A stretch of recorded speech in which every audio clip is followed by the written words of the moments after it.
بسم اللہ الرحمن الرحیم۔ السلام علیکم ناظرین، آج کل ٹرانسجنڈر ایکٹ کے حوالے سے کافی اس ملک میں شور مچا ہوا ہے اور تقریباً ہر شخص نے اس حوالے سے اپنا کردار ادا کیا ہے، اس بل کی مخالفت کر کے اپنا حق ادا کیا ہے، کیونکہ یہ مکمل طور پر اسلام کے شریعت کے منافی ہے۔ پہلی بات تو یہ، اور دوسری بات یہ کہ اس بل کو بنانے والوں نے، پیش کرنے والوں نے، منظور کرنے والوں نے یا اس کو نافذ کرنے والوں نے یہ سوچا ہی نہیں کہ یہ بل ہے کیا، یہ ٹرانسجنڈر ایکٹ جو ہے یہ ہے کیا، یہ ٹرانسجنڈر کیا ہے، کیا ہم نے ان کو حقوق دینے ہیں جب ہمیں اس کی تعریف ہی معلوم نہیں ہے، اس کی ہمیں پتہ ہی نہیں ہے کہ اس کا مطلب کیا ہے، ہمیں یہ نہیں پتہ کہ یہ جنس کیا ہے، اور ہم ان کو حقوق دینے چلے ہیں۔ اور جب ہمیں کسی چیز کا پتہ ہی نہیں ہوگا اور ہم ان کو حقوق دینے چلیں گے تو پھر یہی معاملات ہمارے سامنے آئیں گے اور انہی مسائل کا ہمیں سامنا کرنا پڑے گا، مخالفت بھی ہوگی، اس کے اوپر اختلاف بھی ہوگا، کیونکہ جب کسی چیز کا سر پیر نہ ہو تو اس کا انجام یہی ہوتا ہے۔ اور یہ انشاءاللہ تعالیٰ بل بھی ختم ہوگا، کیونکہ یہ مغرب کا، امریکہ کا ایجنڈا ہے جس کو نافذ کرنے کی مذموم کوشش کی گئی، لیکن لوگوں نے، پاکستانیوں نے، جس میں سینیٹر مشتاق صاحب ہیں جماعت اسلامی کے، اور لوگ بھی ہیں جنہوں نے اس کو ناکام بنانے کے لیے اپنا کردار ادا کیا، اور اللہ کے ہاں انشاءاللہ سرخرو ہوں گے۔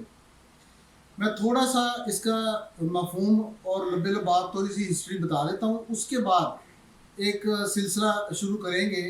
اس سبجیکٹ کے اوپر۔ تقریباً 10 سال کی محنت اس میں میری شامل ہے،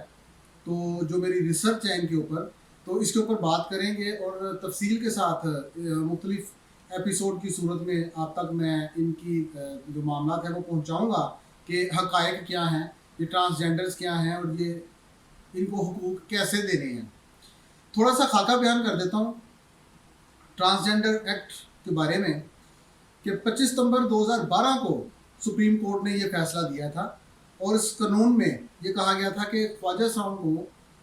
وہ تمام حقوق حاصل ہے جن کی آئین ضمانت دیتا ہے۔ خواجہ صاحب معاشرے کے دیگر افراد کی طرح حسب معمول زندگی گزار سکتے ہیں۔ اس وقت کے chief justice Iftikhar Muhammad Chaudhry, justice جواد اس خواجہ اور جسٹس خلجی عرب حسین پر مشتمل 3 رکنی بینچ نے یہ فیصلہ سنایا تھا، جس میں یہ کہا گیا تھا، جو درخواست دائر کی گئی تھی اس میں یہ کہا گیا تھا کہ وہ تمام افراد جو سڑکوں چراہوں پر بھیک مانگتے ہیں، ناچ کر، گا کر یا جسم فروشی کر کے روزگار کماتے ہیں، ان کو حقوق دیں تاکہ وہ باعزت طریقے سے اپنا روزگار کما سکیں، اپنی زندگی گزار سکیں۔ اب خواجہ سرا آپ کو شادی بیاہوں یا دیگر فنکشنز کے اوپر ناچ گا کر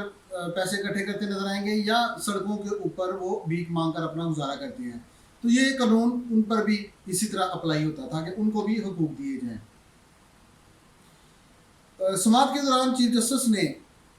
مشاہدہ کیا تھا کہ کیس کا اصل مقصد ٹرانسجنڈر کمیونٹی کو حقیقی تحفظ اور حقوق فراہم کرنا ہے۔ قانونی حقوق ان لوگوں کو ملنے چاہیے جو اس کے مستحق ہیں۔ اس کے بعد قومی اسمبلی نے ٹرانسجنڈر ایکٹ کو قانونی شکل دینے کے لیے transgender persons protection of right act منظور کیا تھا۔ اس ایکٹ کے تحت خواجہ سرا کے ساتھ کسی بھی قسم کا امتیازی سلوک کرنے والا شخص سزا کا مرتکب ہوگا۔ اس کے بعد رواں برس یہ 26 ستمبر کو سینٹ میں ان کے بارے میں جو ان کے حقوق اور تحفظ کے لیے بل پیش کیا گیا، اس بل میں پی ٹی آئی کے سینیٹر محسن عزیز نے ٹرانسجنڈر ایکٹ پر افسوس کا اظہار کرتے ہوئے کہا کہ ہمیں اللہ تعالیٰ سے معافی مانگنی چاہیے، ہم نے سامان میں بیٹھ کے غلطی کی، ماضی میں بل کی منظوری کے وقت میں بھی موجود تھا، غلطی ہو گئی، اس کی اس وقت ہم نے اس کی مخالفت نہیں کی۔ ٹرانسجنڈرز خواجہ سرا نہیں ہے، خواجہ سرا اللہ کی مخلوق ہیں۔ قانون میں تبدیلی کی جائے جلد سے جلد۔ وزیر قانون اعظم نذیر تارڑ نے کہا کہ ہمیں شریعت، دین اور آئین کو یہ بات سامنے رکھ کے کرنی چاہیے۔ اس کے بعد اسلامی نظریاتی کونسل نے بھی اس بل کی مخالفت کی اور اس کو اسلام کی یا شریعت کی خلاف ورزی، ان کے شریعت کے اصولوں کی خلاف ورزی، اس کے منافی قرار دیا، اور اس میں کوشش کی گئی کہ اس میں جو غلطیاں ہیں وہ ختم کی جائیں، جو اسلام سے منافی چیزیں ہیں ان کو ختم کیا جائے۔ بہرحال یہ ایک مختصر سا ہے کہ اس بل کے حوالے سے جو اس وقت ہمارے میڈیا پر یا سوشل میڈیا کے اوپر چل رہا ہے۔ اصل معاملہ یہ ہے کہ ٹرانسجینڈرز کیا ہیں، خواجہ سرا کیا ہیں، ہجڑے، مخنث، اس تمام نام ہیں، لیکن یہ تیسری جنس کا جو کنسیپٹ لے کے شناختی کارڈ میں اور پاسپورٹ میں ایک الگ خانہ دینے کے چکر میں جو پڑ گئے، حکومت بھی اس میں آ گئی اور یہ کافی عرصے سے چل رہا ہے سلسلہ۔ ان کے حقوق، ان کو مرد و عورت سے الگ حقوق کوئی دینے ہیں۔ اگر مرد اور عورت کے حقوق ہی دینے ہیں تو وہ تو ان کو روٹین میں ہمیں ملنے چاہیے۔ اگر ہم نے ان کو مرد عورت کے حقوق دینے ہیں جو آئین کے